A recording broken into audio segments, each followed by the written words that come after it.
Assalamualaikum warahmatullahi wabarakatuh.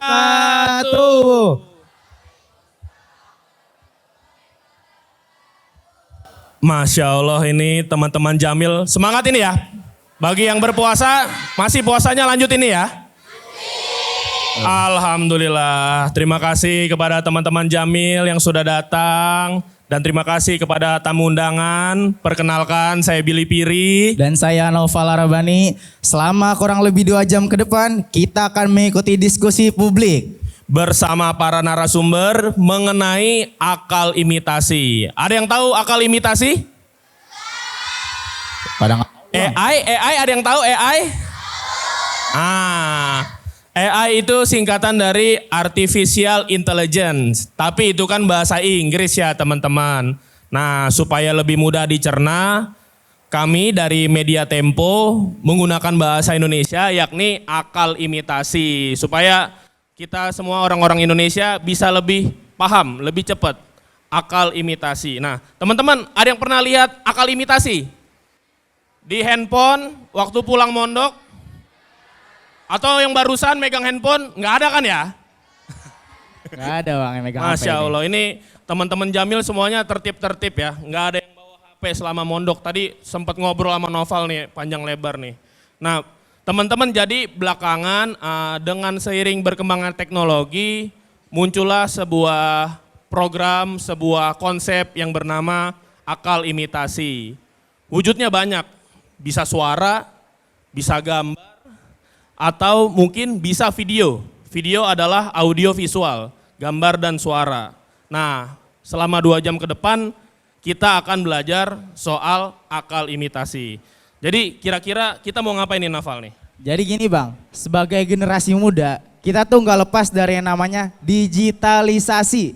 Nah, kita juga bisa memanfaatkan ruang digital. Ruang digital itu ada media sosial, ada internet, dan lain sebagainya sebagai sarana dakwah. Di sini ada yang suka nonton kultum mungkin di YouTube atau mungkin khotbah di YouTube ya. Biasa yang terkenal itu belakangan apa namanya tuh? Football. Acara football. Ada yang pernah nonton football? Ustadz Felix Chow ya kalau nggak salah Felix. ya. Iya. Betul banget. Nah, jadi tuh kita bisa memanfaatkan ruang digital sebagai sarana dakwah, edukasi, dan bahkan persiapan masa depan. Makanya hari ini kita akan mendapatkan bekal literasi digital, etika dalam bermedia sosial, dan memahami AI. Itu semua bisa kita dapat dalam seminar pesantren AI Ramadan, akal imitasi dan masa depan generasi muda. Tepuk tangan lo. Oke, sebelum kita memulai seminarnya ya, teman-teman, selanjutnya kita akan mendengarkan sejenak kata sambutan dari Direktur TV Tempo, Anton Aprianto. Kepada Kang Anton, dipersilahkan.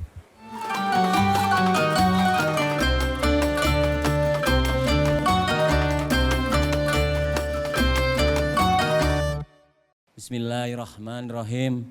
Assalamualaikum warahmatullahi wabarakatuh. Salatu wassalamu ala asrofil anbiya'i wal mursalin wa ala alihi wa sahbihi ajmain amma ba'du. Yang saya hormati Abah Kiai Haji Husnul Akib Amin sudah hadir bersama kita selaku Ketua Yayasan Amin Sarbini dan pengasuh Pondok Pesantren Jamiah Islamiyah beserta jajarannya. Dosen atau ibu guru di ini? Ustadz ya, Pak Kiai, para ustadz, para sivitas akademika. Terima kasih telah menyambut kami dari TV Tempo. Bapak Dr. Moh Apib, Sekretaris Yayasan Amin Sarbini. Selamat siang, Assalamualaikum Pak Apib. Para narasumber yang nanti akan mengisi acara ini. Bapak Prof. Yudo Giri Sucahyo, ini guru besar Fakultas Ilmu Komputer Universitas Indonesia. Bapak Dian Martin Sudiana, Ketua Umum Asosiasi AI, juga kedua-duanya sudah hadir, dan Mbak Inge Clara Sapitri, past checker dari Tempo, juga telah hadir. Adik-adik sekalian yang juga saya hormati serta seluruh peserta seminar hari ini. Pertama-tama marilah kita panjatkan puji syukur kehadirat Allah Subhanahu wa taala karena atas izinnya kita dapat berkumpul dalam kegiatan pesantren IAI Ramadan. Tadi disebut bahasa kerennya artificial intelligence. Kalau kita menyebutnya akal imitasi dan mesin buatan. Jadi ini kita temanya akal imitasi dan masa depan generasi muda. Sholawat serta salam tentu saja harus kita panjatkan kepada Nabi Muhammad SAW, keluarga beserta para sahabatnya. Ya, semoga nanti kita bisa terus semangat sampai jam 6 ya, karena ini memang waktu-waktu kritis, kalau nggak ngantuk pasti agak lemes ya menjelang buka. Semangat ya? Nah, kurang nih. Semangat ya? Lumayan nih piangin, semangat. Ya ini yang ketiga kita menggelar model Safari Ramadan IAI, kemarin ada di Cirebon, di Bina Insan. Jadi adik-adik sekalian, mungkin AI akal imitasi ini bagi teman-teman pondok itu agak asing ya. Tapi percayalah ini sama seperti ketika kita dulu mengenal Android ya. Jadi ketika Android hadir kita merasa HP Nokia itu adalah HP sejuta umat ya. Tiba-tiba Android berkembang begitu cepat, handphone layar sentuh berkembang begitu maju dan Nokia sebagai penguasa pasar itu keasikan dan dengan kondisinya sehingga akhirnya kalah dalam konteks ini. Ini posisinya sama. Kami percaya nanti ke depan AI akan banyak menguasai kehidupan kita. Kalau yang terbaru ini ya perang antara Iran, Israel dan Amerika Serikat itu sudah melibatkan AI. Ya, jadi nanti ke depan perang itu tidak lagi manusia dengan manusia. Tapi cukup pencet tombol, negara mana yang mau diserang, titik koordinatnya berapa, luncurkan rudal. Ya. Jadi perkembangannya sudah begitu besar. Kalau teman-teman berkesempatan, adik-adik berkesempatan ke negara tetangga, beberapa Cina dan beberapa negara yang sudah maju, itu sebagian besar produksi untuk alat-alat rumah tangga sudah banyak menggunakan AI. Ya. Tapi jangan khawatir, AI tidak akan menggantikan manusia. Ya, oleh karena itu kita harus mempelajarinya. Bahkan di Indonesia termasuk di media Tempo sendiri, perkembangan AI pelan-pelan akan masuk. Ya. Teknologi digital, jumlah HP sekarang melebihi jumlah manusia, ada satu orang bisa 3 gitu kan. Terus beradaptasi dengan perkembangan zaman. Dulu kita melihat di Google dengan algoritmanya. Tiap media berlomba-lomba bagaimana mencari klik di situ. Kita tinggal search di mesin pencari, keywordnya apa, nanti akan keluar. Sekarang mesin pencari akan mulai digantikan oleh AI. Ya. Kalau teman-teman ada yang nggak punya medsos nggak? Pak Kiai punten ya Pak Kiai, saya mau ngecek aja. Jangan-jangan nih ada gitu, ada yang nggak punya medsos. Atau jangan-jangan ada yang nggak punya HP saking setianya sama aturan pesantren. Ada nggak? Ini jujur ini bulan Ramadan ya. Ya alhamdulillah berarti. Ya kalau punya medsos, punya HP, yang positif-positifnya teman-teman bisa melihat. Ya. Sekarang banyak sekali sesuatu yang dulu kita nggak bayangkan. Tiba-tiba mantan presiden gitu kan dibikin sedemikian rupa gitu kan seperti kartun, saling tonjok begitu kan dan segala macam. Pernah lihat nggak itu? Ya, itu AI. Biasanya yang bertanggung jawab di bawahnya itu akan disebutkan bahwa ini karya dari AI. Ada juga yang enggak. Ya. AI itu ambil positifnya, kita sama sama pelajari di sini nanti akan sharing ahli-ahlinya manfaat. Ya, semua hal percayalah selalu mengandung sisi positif dan sisi negatif. Nah, kita belajar untuk melihat sisi positif, jangan sampai kita ketinggalan. Ya, karena negara-negara lain sudah banyak menerapkan teknologi ini. Di media sekarang menerjemahkan bahasa Indonesia ke bahasa lain nggak perlu manusia. Cukup menggunakan AI, ya. Kami mengembangkan pencarian arsip karena Tempo itu tahun 1971 banyak sekali. Kita bikin dalam bentuk digital, kemudian kita bikin software. Nanti akan ada mesin sendiri yang misalnya kami ingin mencari edisi mana itu menggunakan AI. Jadi sangat membantu ya. Tapi sekali lagi kita meminimalkan atau bahkan menghilangkan sisi-sisi negatifnya. Ya. Jadi ini kesempatan baik, saya juga sedang belajar melihat fenomena AI ini, karena sekali lagi tadi perkembangannya begitu cepat, semua sudah ini berubah, bahkan smart home itu sekarang menggunakan AI. Jadi manusia tinggal datang, pintu sudah terbuka, kursi sudah tersedia, TV begitu kita datang dia merasakan suhu tubuh kita sudah nyala. Ini belum di negara kita belum begitu banyak, tapi di negara-negara luar seperti Singapura sudah banyak diterapkan bagaimana AI ini berkembang. Demikian sedikit pengantar dari kami, semoga diskusi ini menambah wawasan dan hasanah dari kita semua terutama para santri. Sebelum saya menutup mungkin saya mengucapkan terima kasih kepada pesantren Jamiah Islamiyah. Tadi saya sedikit berbincang 1983 ya Pak Kiai ya. Kalah dengan modernisasi sehingga jalannya agak ya jalannya itu yang agak kita penuh perjuangan masuknya itu. Tadi ketemu mobil mundur jadi harus masuknya satu gitu. Tapi setelah masuk pesantrennya begitu besar. Ya. Semoga dengan usianya para santri bisa belajar lebih baik dan juga tidak melupakan perkembangan zaman, kita ambil positifnya, kita ambil hal-hal yang bisa meningkatkan kebaikan bagi negara dan juga bagi bangsa ini. Apresiasi sekali lagi tadi ya, Pak Kiai saya enggak istilahnya ini kehormatan lah bagi Tempo, saya mengucapkan salam, saya mewakili BOD atas penerimaan, atas keramahan gitu kan. Suasana insya Allah kita bisa berbuka bersama di ini hari keberapa ya?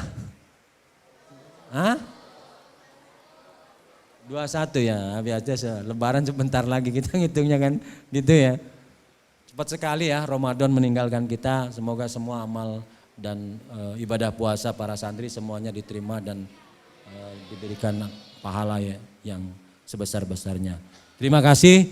Wabillahi taufiq wal hidayah. Wassalamualaikum warahmatullahi wabarakatuh. Waalaikumsalam warahmatullahi wabarakatuh.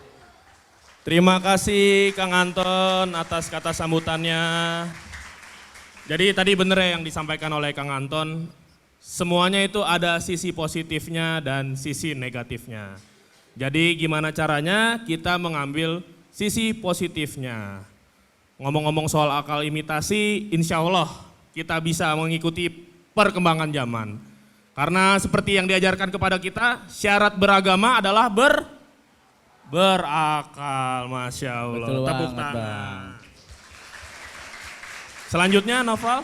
Ya, selanjutnya kita akan mendengarkan sambutan dari Ketua Yayasan Amin Syarbini sekaligus pengasuh Pondok Pesantren Jamiah Islamiyah kepada Abah Ki Haji Husnul Akib Amin LC. Dengan segala hormat, waktu dan tempat dipersilahkan.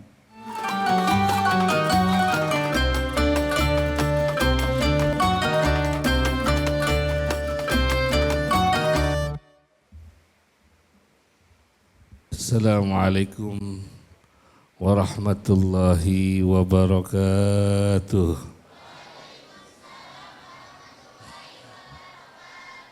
Alhamdulillahi Rabbil Alamin. Wassalatu wassalamu ala ashrafil anbiya'i wal mursalin wa ala alihi wa ashabi ajma'in amma ba'd. Qala Allah Ta'ala fil Qur'anil Aziz. A'udzu billahi minasy syaithanir rajim. Bismillahirrahmanirrahim. Walladzi akhrajakum min butuni ummahatikum la ta'lamuna syai'a wa ja'ala lakumus sam'a wal absara wal af'idata la'allakum tashkurun. Para hadirin sekalian yang terhormat, Bapak Anton Aprianto selaku Direktur TV Tempo,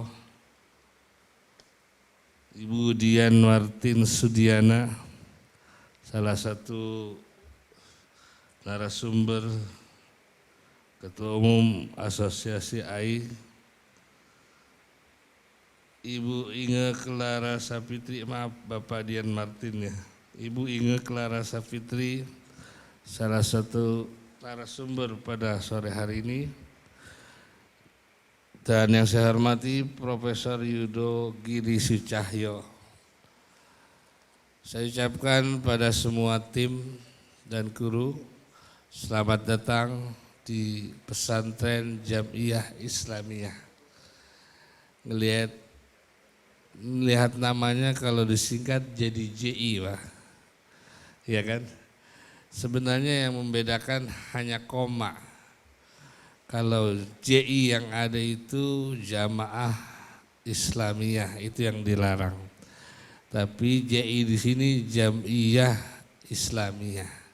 Beda tasdid jadi beda arti, beda koma jadi beda arti. Sekali lagi saya ucapkan selamat datang di Pesantren Jamiah Islamiyah Jurang Mangu Timur, Pondok Aren, Tangerang Selatan. Ketika saya dihubungi oleh salah satu tim dari Tempo TV untuk mengadakan acara seminar AI, saya langsung respon dan menindaklanjuti kepada bagian kantor agar acara tersebut diseriuskan. Kenapa? Karena ini juga AI ini salah satu yang menjadi perhatian kita semua di akhir-akhir ini. Saya anggap penting bagi santri sekalian untuk mengetahui siapa itu AI, apa pola kerjanya. Maka ketika dihubungi saya langsung respon dan alhamdulillah menjadi rangkaian akhir kegiatan santri di bulan Ramadan. Karena lusa insya Allah mereka akan libur.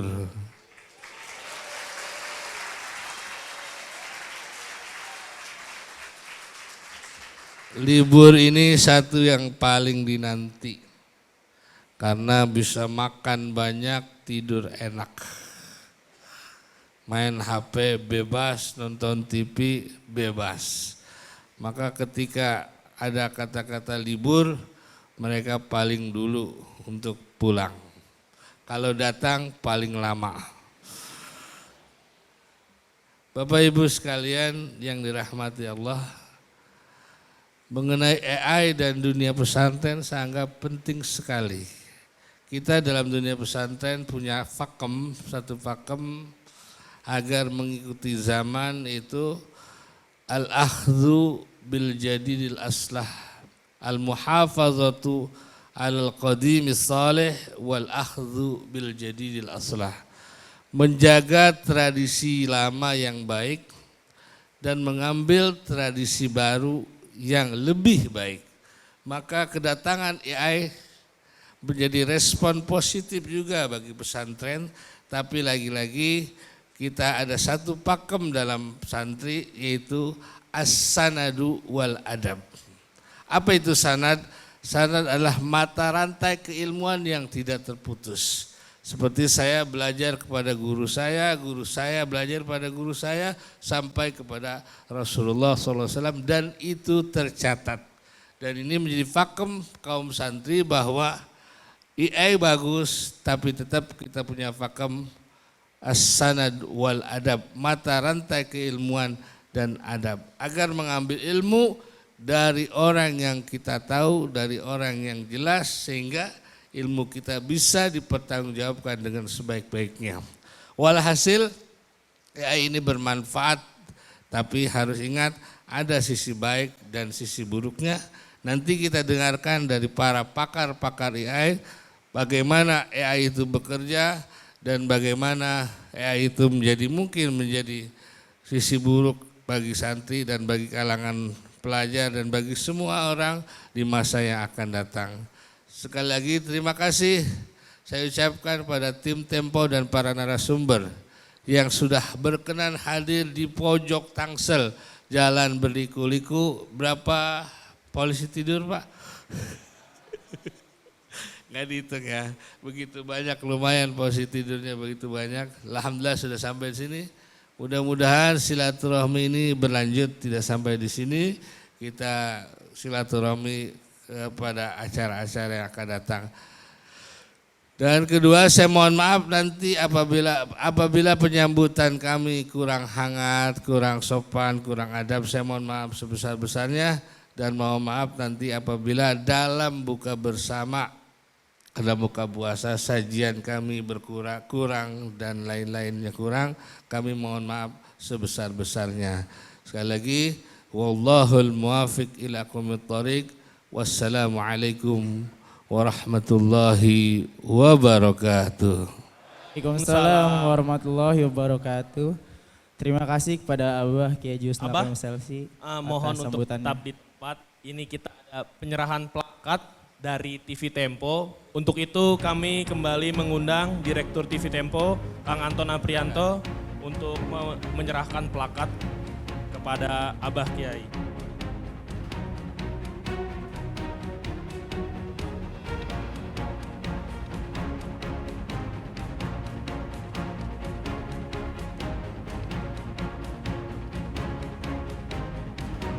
Silakan diterima, Abah. Mohon didokumentasikan sejenak.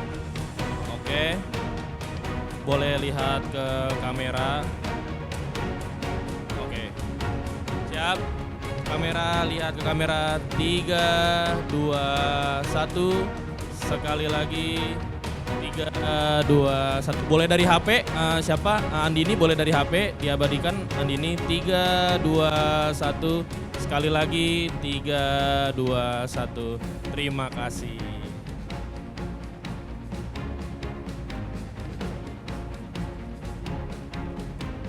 Terima kasih Kang Anton, terima kasih Abah Kiai.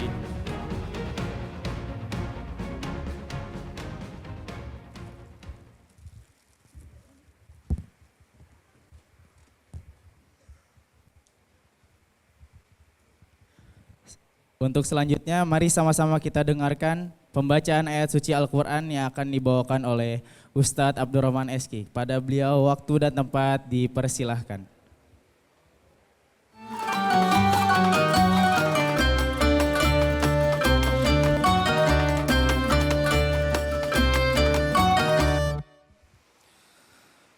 Assalamualaikum warahmatullahi wabarakatuh.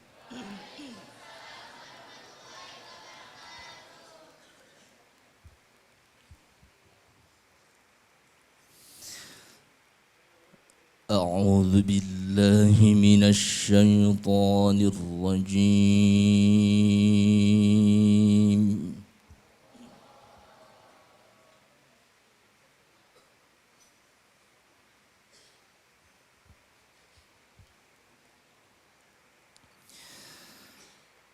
بسم الله الرحمن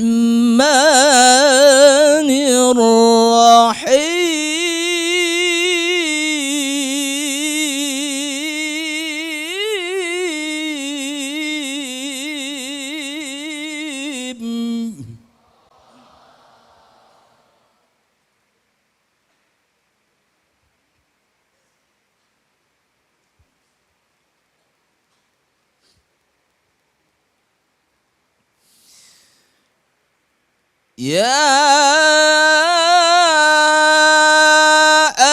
أيها الذين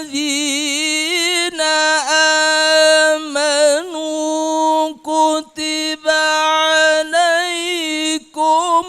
الصيام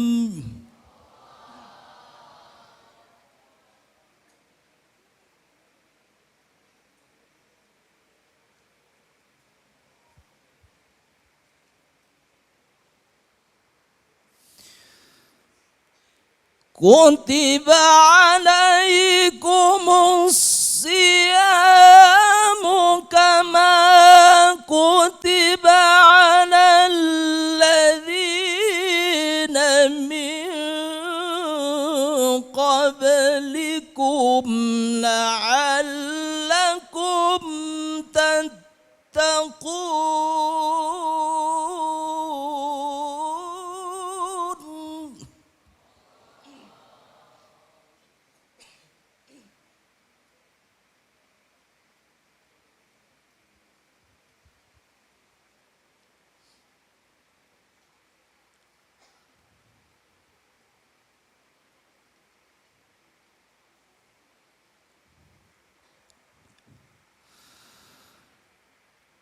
كما كتب على الذين من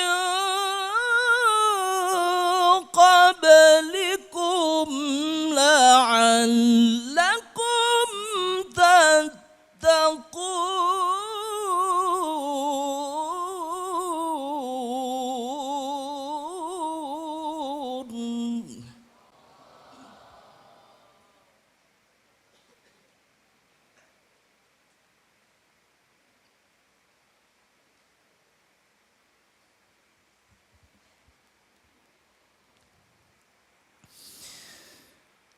أياما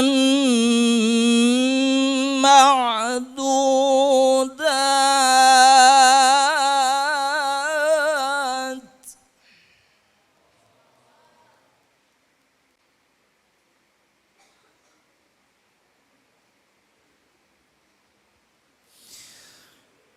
فمن كان منكم مريضا أو على سفر فعدة من أيام أخر.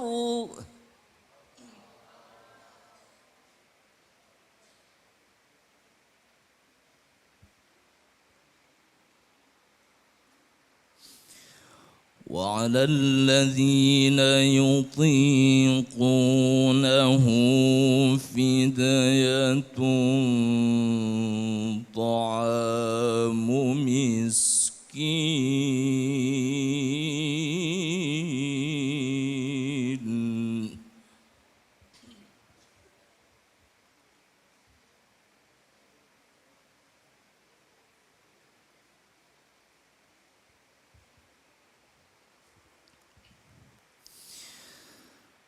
وعلى الذين يطيقونه فدية طعام مسكين.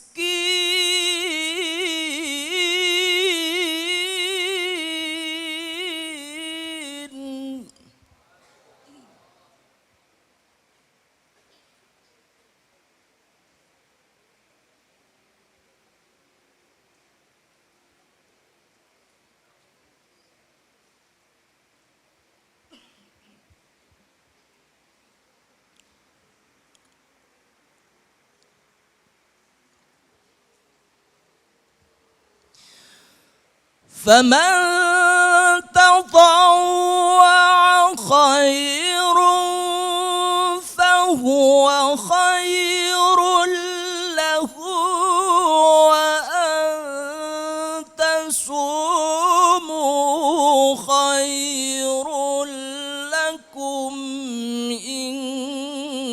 كنتم تعلمون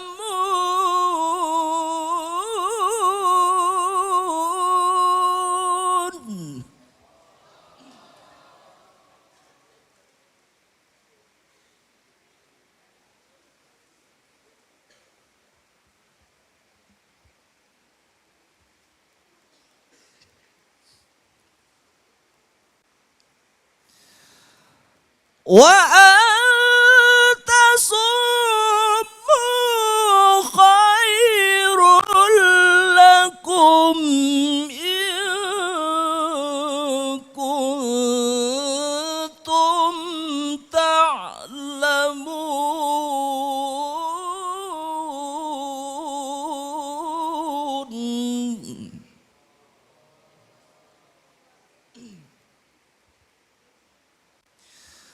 وأن تصوموا خير لكم إن كنتم تعلمون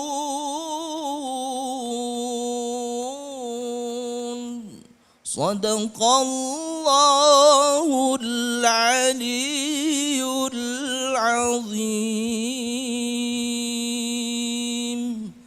Assalamualaikum warahmatullahi wabarakatuh. Waalaikumsalam warahmatullahi wabarakatuh.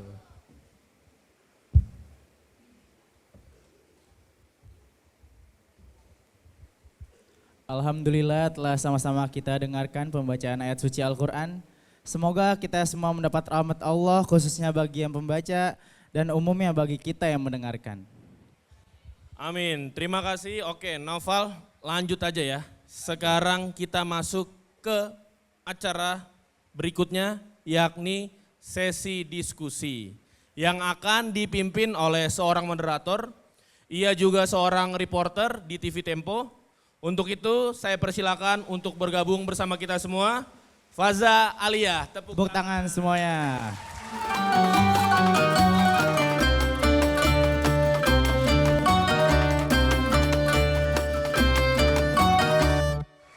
Assalamualaikum warahmatullahi wabarakatuh. Meriah sekali loh, hari ini saya suka sekali sama semangat teman-teman semua. Terutama alhamdulillah ya kita sore hari ini sudah berkumpul di Pondok Pesantren Jamiah Islamiyah. Saya mau nyapa teman-teman warga Jamil, apa kabar semua? Luar biasa. Sebelumnya saya mengucapkan juga ya terima kasih kepada seluruh pengasuh pesantren, para ustadz, ustazah, serta seluruh santri yang hadir dalam kajian kita berjudul Akal Imitasi dan Masa Depan Generasi Muda. Tepuk tangan yang meriah semua. Sebelum kita mulai, saya ingin menyampaikan sesuatu ke teman-teman semua. Hari ini kita tidak sedang membicarakan masa depan yang jauh. Kita sedang membicarakan sesuatu yang dekat sama kita. Ada di gawai kita, ada di media sosial kita. Bahkan mungkin sudah membantu kita dalam mengerjakan tugas, membantu kita dalam mengerjakan pekerjaan kita. Bahkan dia pun bisa meniru wajah, meniru suara. Tapi di sisi lain, AI sendiri itu juga bisa jadi alat untuk menyebarkan hoax, deepfake, manipulasi, bahkan bisa menipu dalam bentuk digital. Tapi diskusi hari ini kita bukan untuk menakut-nakuti, tapi untuk membekali kita semua agar tidak hanya melek teknologi, tapi juga kuat secara moral, kritis dalam berpikir, dan bijak dalam bertindak. Tepuk tangan dong semua. Tentu hari ini saya tidak sendiri, saya akan ditemani oleh para narasumber kita yang luar biasa yang akan membagikan ilmu-ilmunya kepada kita semua. Yang pertama saya ingin menyambut narasumber kita dalam perspektif teknologi dan ekosistem AI nasional. Telah hadir bersama kita Pak Dian Martini Sudiana, tepuk tangan teman-teman yang meriah.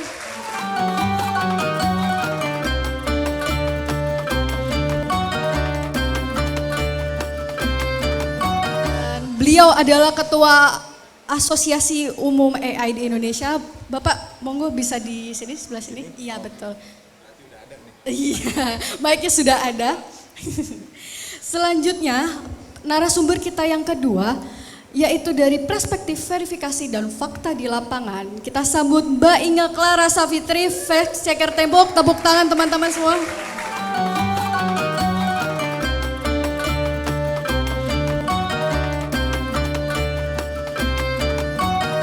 Mbak Inge sendiri kesehariannya sering sekali sudah berhadapan dengan hoax, video rekayasa dan disinformasi digital. Jadi nanti Mbak Inge sendiri akan membagikan kita bagaimana sih cara membedakan video-video AI yang hoax itu. Nah, narasumber kita yang terakhir dari sisi akademisi serta etika teknologi telah hadir bersama kita Prof. Yudo Giri Sucahyo, Guru Besar Fakultas Ilmu Komputer Universitas Indonesia. Tepuk tangan ya meriah.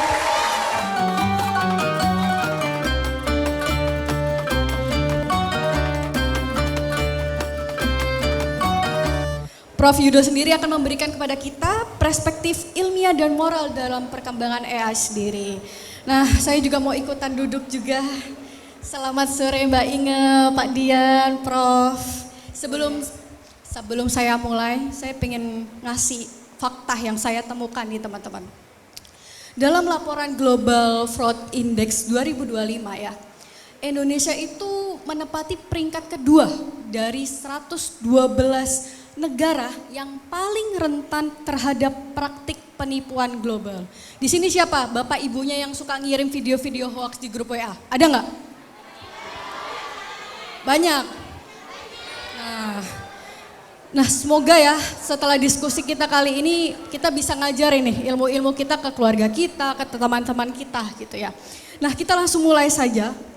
Saya mau bertanya nih ke Pak Dian. Pak Dian, mohon izin Pak. Bisa dijelaskan tidak ke kita secara sederhana apa itu AI, lalu bagaimana AI saat ini bisa meniru suara, wajah, bahkan hampir nyaris sempurna ya saat kita temukan di sosial media. Silakan Pak Dian. Assalamualaikum warahmatullahi wabarakatuh. Waalaikumsalam warahmatullahi wabarakatuh. Yang keluar suaranya cuma santriwatinya nih, santri pria nggak ada suaranya. Assalamualaikum warahmatullahi wabarakatuh.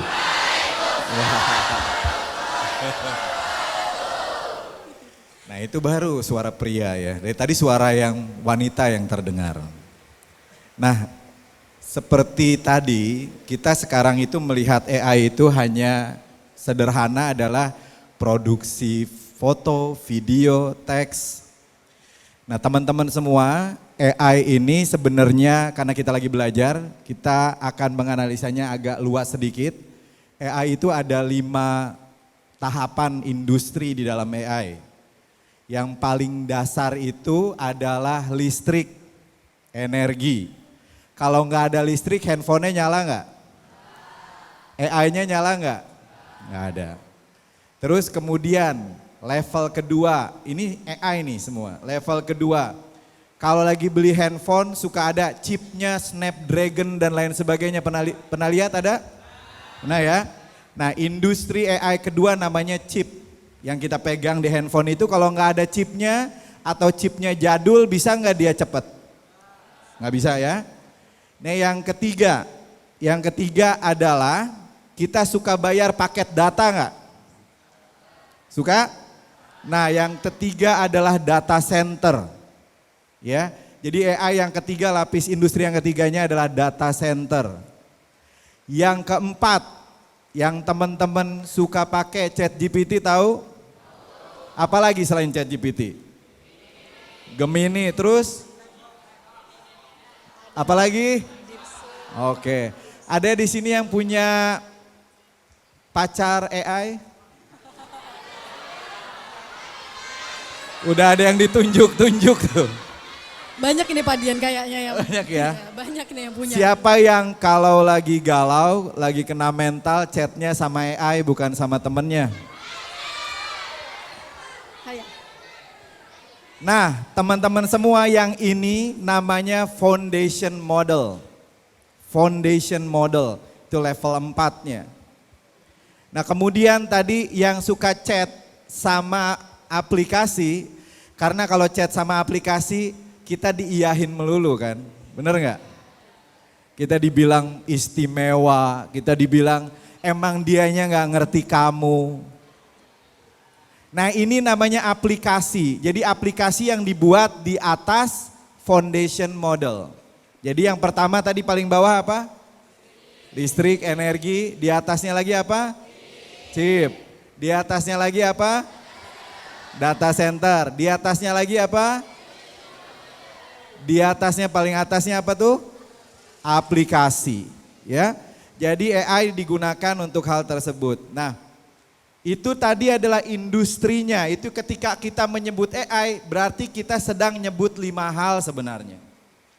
Bukan cuma satu hal saja. Nah, bagaimana AI memproduksi konten-konten video hoax atau video apapun itu sekarang. Teman-teman semua, tadi saya datang ke sini, Pak Kiai udah menyampaikan berapa polisi tidur katanya. Saya juga kaget, jalannya itu sempit tapi sampai sini besar banget ya. Nah yang sempit itu di depan itu adalah video yang kita lihat, teks yang kita lihat. Jadi waktu kita chatting dia balas cuman segini tapi di belakangnya itu besar sekali. Sama kayak pesantren ini, besar sekali di dalam belakangnya itu. Cara memproduksinya ada yang namanya, kalau Indonesia dulu di forum-forum di online suka ada, iya Gan, pernah dengar gitu nggak? Oh udah beda generasi berarti ya. GAN adalah teknologinya. Teknologi GAN ini, AGAN maksudnya ya, juragan. Dulu tuh sering nyebutnya gitu. Teknologi GAN ini kepanjangannya adalah Generative Adversarial Network. Generatif ini apa? Dia itu generator, produksi. Adversarial itu apa? Yang merevisi. Jadi ada produksi, ada revisi, ada siklus yang nggak berhenti. Contohnya gini, di sini ada nggak yang suka menyeleksi hasil bacaan Quran kita? Ada? Kita baca Quran terus kamu salah tajwidnya, ada nggak? Nah itu adversarial namanya. Kalau generator, orang yang bikin suaranya, yang memproduksinya. Jadi caranya mereka, mesin ini ada yang memproduksi gambar palsu, terus kemudian ada yang menjadi juri, dua-duanya robot. Yang satu juri, yang satu produsen, produksi dan revisi. Dia produksi, coba bikin orang jalan, pakai perintah terus dia kemudian produksi orang jalan, terus kata yang revisi, jelek, bikin lagi, terus begitu. Dia melakukannya 24 jam sehari, 365 hari dalam setahun, dan bisa jutaan kali dia memproduksi itu, baru kemudian muncul gambar yang kita lihat akhirnya benar. Jadi dia cara belajarnya apa tuh? Trial and error. Jadi bukan manusia ngajarin, dia belajar sendiri. Jadi kalau di sini ada yang malas belajar, hati-hati, AI rajin belajar. Dia belajar terus tuh, tiap hari, tiap detik. Terus produksi jelek, betulin, produksi jelek, betulin lagi, terus begitu sampai akhirnya. Karena itu teman-teman semua, ternyata cuma 24% orang yang mampu mendeteksi bahwa gambar itu palsu apa enggak. Siapa yang di sini pernah ngelihat iklan? Saya pernah ngelihat iklan, ada Donald Trump ngomong bahasa Indonesia sama salah seorang dokter, dan Donald Trump menghadiahi award untuk obat punggung. Kata saya, dokternya dokter Boyke, nggak nyambung. Tapi kalau ada yang baca iklan dan lihat iklan itu percaya, dia akhirnya beli obat punggung itu. Dengan cara proses seperti itu. Jadi cara produksinya begitu, dan 24% aja yang bisa melihat jika ini adalah palsu atau tidak. Kira-kira begitu. Baik, terima kasih Pak Dian. Ternyata memang proses dari AI sendiri ini sangat-sangat luar biasa ya, sangat spesifik. Tapi Pak Dian, saya izin bertanya, hal apa yang paling penting buat kita ini agar bisa tidak mudah tertipu nih? Apalagi yang contoh kayak Donald Trump yang lagi promosi obat itu, singkat aja Pak, bagaimana sih hal pentingnya itu? Jawaban jujur apa enggak nih? Tahun 2024, 24%. Tahun 2025, 2026 barangkali tinggal 1% yang bisa mendeteksi. Tahun 2027 mata kita sudah tidak bisa mendeteksi mana yang palsu, mana yang tidak. Ini jujurnya ya. Jadi bagaimana dong untuk mengatasinya? Banyak ya teknologi untuk mengatasinya. Jadi dari produsennya itu dikasih watermark, dikasih tanda di dalam pixelnya, dikasih tanda pakai kriptografi sehingga handphone kita tahu, aplikasi kita tahu. Tapi ternyata ada AI yang open model. Kalau kita download di rumah, terus kita bikin sendiri deepfake-nya, nggak ada yang bisa tahu. Jadi solusi untuk mengatasi deepfake adalah misalnya kalian punya password antar anak sama orang tua yang nggak diketahui siapapun. Sebab nanti kalau anaknya telepon mamanya, aku lagi diculik mah. Bentar nih, dulu waktu kecil kamu kalau nangisnya karena apa? Harus ada seperti itu karena suatu saat nanti baik gambar maupun kualitas suara dan suara itu bisa diproduksi hanya dengan mendengar 3 detik sampai 5 detik suara kita. Jadi suara kita kalau udah pernah diupload, pernah ngupload suara nggak? Pernah ngupload video? Oke, pasti ada deepfake-nya dan bisa dibuat deepfake-nya. Gitu kira-kira. Baik Pak Dian, saya mau bergeser ke Prof Yudo. Izin Prof, kan sekarang banyak nih mahasiswa, pelajar, mungkin teman-teman santri juga menggunakan AI buat ngerjain tugas, buat melakukan ngecek jawaban. Nah menurut Prof sendiri, di mana sih Prof batas antara pemanfaatan teknologi agar kita nggak terlalu bergantung sama AI? Ini karena saya berhadapan dengan para santriwan dan santriwati, kita kan sudah biasa diajari oleh ustadz-ustadz kita, oleh kiai untuk jujur ya. Jadi kalau ada tugas lalu kemudian dikasih ke AI, ambil 100% copy paste, jujur nggak? Ayo, ini godaan iman gitu kan. Jadi ya, nah artinya begini, kan namanya juga AI, akal imitasi, sementara kita tuh dianugerahi oleh Allah SWT akal pikiran. Jadi kalau lalu kemudian Anda begitu dapat tugas dari Ustadz, lalu kemudian disampaikan masukin cemplungin ke AI, lalu kemudian hasil di AI, di copy, plek-plek, kumpulin, itu namanya kita sudah tergantikan oleh akal imitasi. Artinya kita dianugerahi akal pikiran, mari gunakan untuk itu. Sama aja seperti ini, masa kecil saya lebih bahagia, mainnya banyak, dulu nggak ada ini. Kelihatan tuanya itu kan, dulu nggak ada ini. Jadi artinya sih lebih banyak bermain analog ketimbang bermain digital. Ini punya manfaat positif.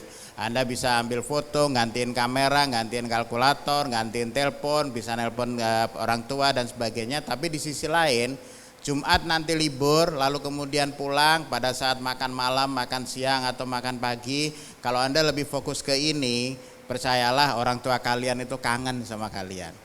Akhirnya apa? Ini punya dampak negatif, bisa mendekatkan yang jauh dan menjauhkan yang dekat. Kawan-kawan, kan? Jadi ini punya dampak negatif juga. Itu artinya apa? Harus kita ambil manfaat positifnya. Jadi sama aja, AI juga begitu. AI misalkan ya kita gunakan buat nyari referensi, kita gunakan buat nyari ide-ide. Tetapi sesudah itu gunakan akal pikiran, gunakan critical thinking. Dianalisis, namanya juga Dian gitu kan, digital analisisnya harus jalan gitu kan. Jadi artinya dianalisis untuk kemudian baru dituliskan kembali dengan menggunakan akal pikiran kita. Dan ini berlaku untuk semua hal. Menangnya AI itu cuma satu, karena dia punya data. Menangnya AI datanya banyak, dia mengambil sumber pengetahuan dari banyak pihak. Jadi kalau AI nggak punya data, jadinya akhirnya lalu kemudian kebodohan alami. Tadinya kecerdasan buatan, lawan katanya jadi kebodohan alami gara-gara dia punya data. Pertanyaannya sekarang adalah data itu kan yang nulis kan kita-kita juga. Kalau misalkan taruhlah ada 500 orang di sini, lalu kemudian kita sepakat mengatakan bahwa moderator kita Mbak Fasya itu cantik, kita masukin Mbak Fasya cantik-cantik, AI nanti ketika ditanya Mbak Fasya cantik atau bukan, jawabannya apa? Pasti cantik. Karena semua orang di sini mengatakan cantik. Jadi itulah AI, jadi ada resiko bias. Jadi kalau ada taruhlah semua dari kita mengatakan bahwa saya keren, masukin ke datanya AI, nanti semua orang bilang keren, padahal belum tentu saya paling keren sedunia kan. Jadi ketika digabung semuanya, akhirnya kan beda lagi, ada bias di sana. Jadi itu yang kita harus pinter-pinter, tapi kan kita nggak akan kalah. Kenapa? Karena kita dianugerahi akal pikiran. Begitu ngelihat konten di medsos, wah ada ular kok segede itu, pasti AI. Ada ular kok warnanya biru, pasti AI. Tiba-tiba saya ngomong bahasa Cina fasih, pasti AI dan segala macam. Jadi kita udah bisa membedakan itu, meskipun tadi kata Pak Dian, perkembangan teknologi akan semakin maju sehingga beda antara konten benar atau enggak itu nanti akan susah untuk dibedakan, tapi ada watermark dan tenang aja, kita harus cek fakta. Itu nanti narsum berikutnya. Saya kembalikan Mbak Mas.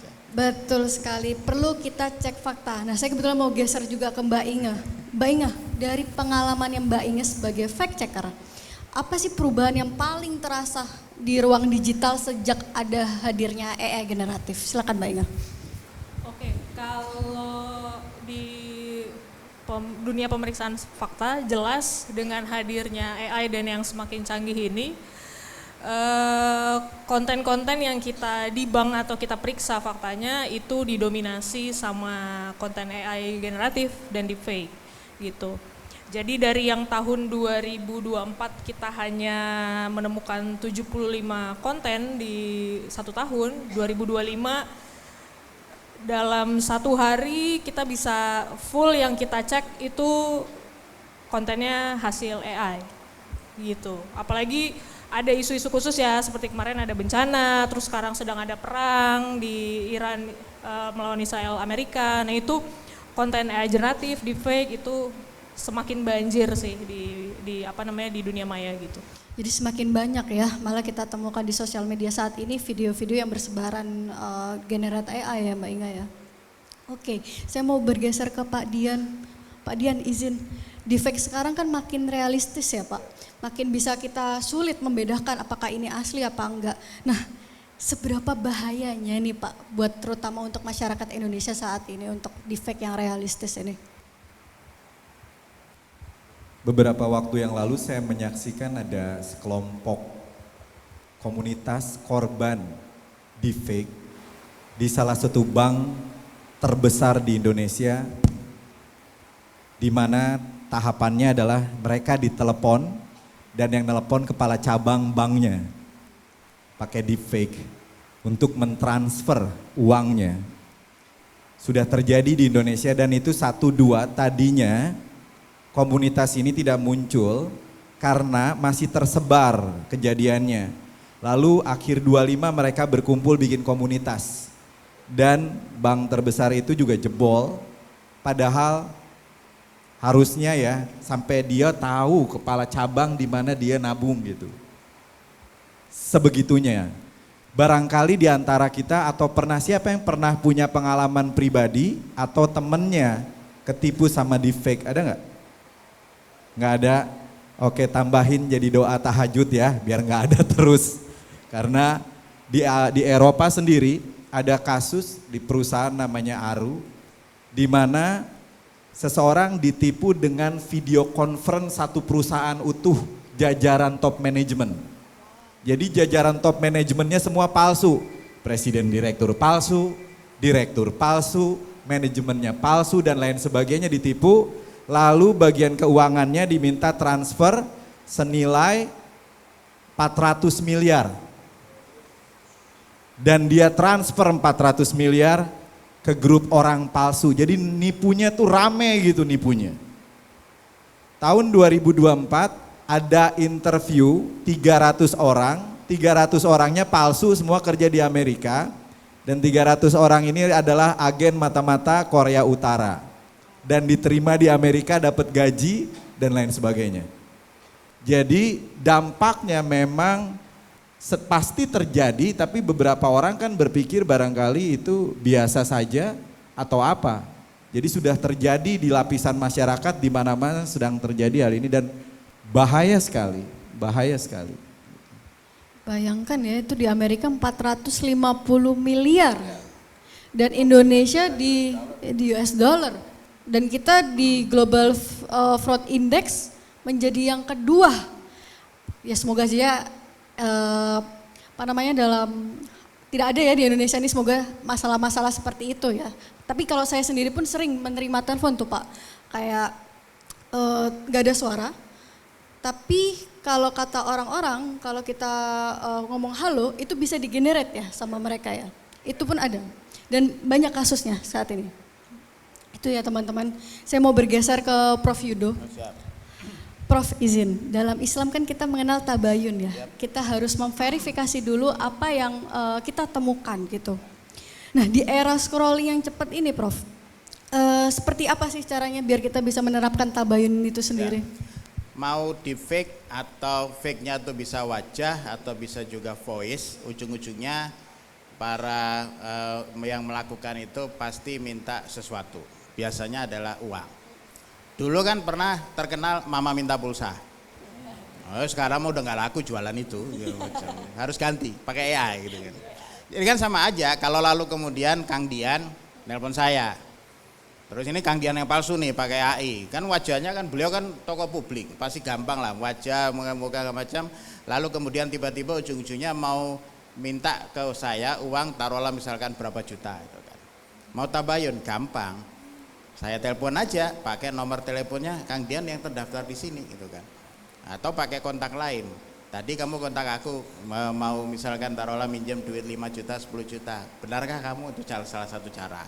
Jadi itu salah satu caranya begitu. Jadi tabayun, cek recheck segala macam. Lagian kan lagi kita kan juga dianugerahi akal pikiran. Nggak mungkin lah ketua asosiasi besar itu di Indonesia lalu kemudian minjem. Jadi kadang-kadang saya bercanda juga mereka kurang banyak dan sebagainya. Jadi itu artinya kan akal pikiran kita dimanfaatkan, kita gunakan untuk itu. Nah pertanyaannya kalau sekarang konten tekstual, mungkin sejarahnya dulu ya.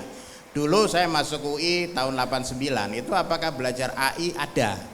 Tapi AI masa itu mesinnya belum secanggih sekarang, AI masa itu datanya juga belum sebanyak sekarang. Jadi sifatnya masih belum seheboh sekarang. Kita sehari-hari juga sudah menggunakan AI. Kayak saya kemari, saya pakai Google Map, itu AI. Mungkin adik-adik di sini kalau punya medsos nanti pas liburan upload biasanya kan ya wajahnya dicakepin lagi, dikurusin, digemukin, diapain segala macam, itu AI juga. Jerawatnya dihilangin dan itu AI juga gitu kan. Jadi artinya kita sebenarnya sudah menggunakan AI. Menjadi heboh ketika lalu kemudian AI itu bisa menghasilkan konten yang tadi disebut Pak Dian generative AI, entah itu konten tekstual, entah itu konten audio, entah itu konten video. Nah itu yang lalu kemudian jadi heboh, kok bisa pinter seperti itu, padahal ya dia rahasianya cuman karena datanya banyak lalu meniru kebiasaan kita. Kalau ditanya A biasanya orang ngasih B segala macam. Nah pertanyaannya sekarang adalah di era media sosial ini konten palsu itu banyak. Artinya apa ya? Nah tinggal kita lihat aja. Kalau saya masih simpel aja. Kalau misalkan ada berita tentang ini A, aku cek aja ke media-media mainstream yang punya mekanisme check and recheck. Salah satunya tentu Tempo. Nah jadi ya kita cek aja ke Tempo. Ada nggak gitu kan di sana berita tentang itu? Kalau tidak ada, curigalah bahwa itu mungkin tidak benar. Problemnya di WhatsApp group atau Telegram group itu kan family kita jempolnya ringan banget kan. Belum melakukan yang namanya check recheck, bleng begitu lah izin ini hoax. Oh ya udah gitu aja ya, siapa tahu benar dan segala macam. Tapi ya untungnya teman-teman di media itu juga punya inisiatif mantap seperti cek faktanya Mbak Inge, sehingga lalu kemudian kita nggak usah susah-susah, tinggal cek aja di tempatnya Mbak Inge ini benar atau enggak, tapi biar Mbak Inge aja yang menjelaskan. Silakan Mas. Baik, terima kasih Prof. Mbak Inge, nah melanjutkan dari Prof, bagaimana Mbak Inge cara proses kita untuk mendeteksi nih video atau audio yang diduga hasil rekayasa AI? Mbak Inge sendiri ada contohnya untuk kita belajar juga?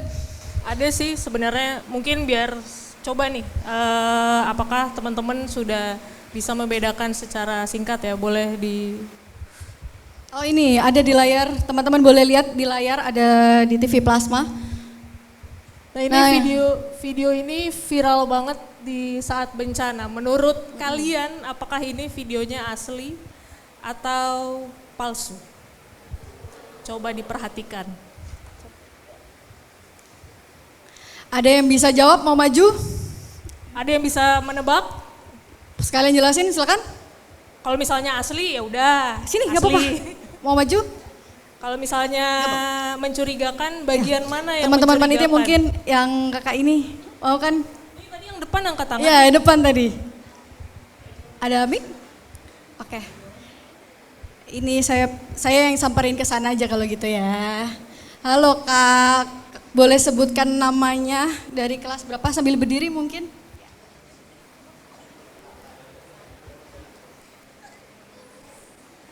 Nama saya Khaira Putri Dinaya dari kelas 7B. Bukan.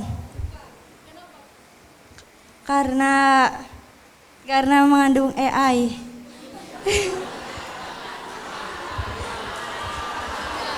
Terima kasih ya.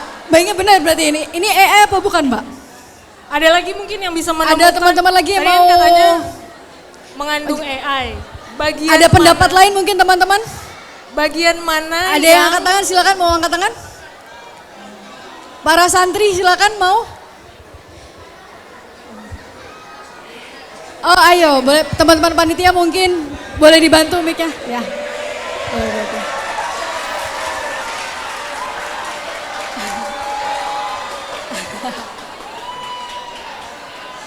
Mas silakan sebutkan namanya. Perkenalkan nama saya Farad Febrian. Saya ingin menjawab bahwa itu adalah hasil AI. Kenapa? Karena dari saya lihat itu pergerakan kucingnya itu sangat kaku, itu menurut saya. Oke, ada lagi? Ada lagi? Selain kucing, itu jangan-jangan asli, saya gocek doang nih. Gocek doang ini ya Mbak Inga. Ada teman-teman lagi? Oke. Mbak Inga, temuannya ini apa nih? Boleh silakan Mbak. Ya, sebenarnya benar ini kontennya AI. Aku berdiri sedikit ya. Jadi ini bisa kelihatan emang di kucingnya nih ketika bergerak dia kakinya tiba-tiba memanjang. Tiba-tiba memanjang. Itu adalah kejanggalan pertama. Kejanggalan kedua, next. Di sini jarinya dari 5 tiba-tiba 6. Jadi janggal tangan orang pertama, kedua tangannya bisa nambah, jarinya bisa nambah 1 gitu. Jadi emang perlu kejelian ya karena udah mulai sulit dibedakan. Ini salah satunya, salah satu contoh lah konten yang di-share banyak sekali orang di saat momen bencana Sumatera. Karena itu tadi ya, kalau hoax itu kan mereka menyasarnya langsung ke perasaan duluan gitu. Jadi buru-buru pengen ngasih tahu kepada keluarganya, teman-temannya nih ada kasihan banget gitu. Biasanya kayak gitu. Ini contoh AI generatif. Ada lagi Mbak videonya? Ada yang di fake terakhir aja kayak langsung. Karena saya lihat sendiri, Bapak lulus dan nilainya ya kurang lebih sama kayak saya. Jadi kita berdua sama-sama, ya gitulah. Gimana, kalau yang ini asli atau?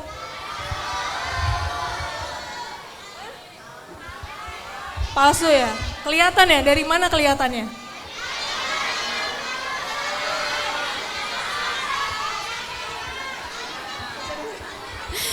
Banyak ya jawabannya Mbak. Berarti tapi teman-teman sudah berhasil untuk identifikasi ya, tepuk tangan dong. Udah Bapak. Bagus, luar biasa teman-teman Jamil. Nah Prof Yudo, saya mau tanya pendapatnya Prof Yudo dari video-video yang ditampilkan sama Mbak Inge ini kan udah sering sekali ya. Kira-kira untuk teman-teman nih agar bisa lebih teliti lagi ini membedakannya seperti apa lagi Prof? Ya tadi Pak Dian udah mengatakan memang sih kalau memang kita bisa lihat apa terusnya hasil karyanya itu gambar atau apa memang ada watermark, tapi kan nggak semua orang sampai ke sana ya. Tapi kan simpel aja sebenarnya, kayak tadi kita udah bisa lihat antara gerak bibir sama yang diucapkan udah beda gitu kan. Baru kemarin saya lihat ada banteng ngamuk apa tuh istilahnya menabrak mobil, tanduknya tiba-tiba tadinya 2 jadi 3 gitu kan. Tapi kan ke depan itu kan makin pintar juga gitu kan. Jadi ketika makin pintar ya kembali lagi apa iya gitu kan. Pakai akal lagi gitu kan, apa iya gitu kan.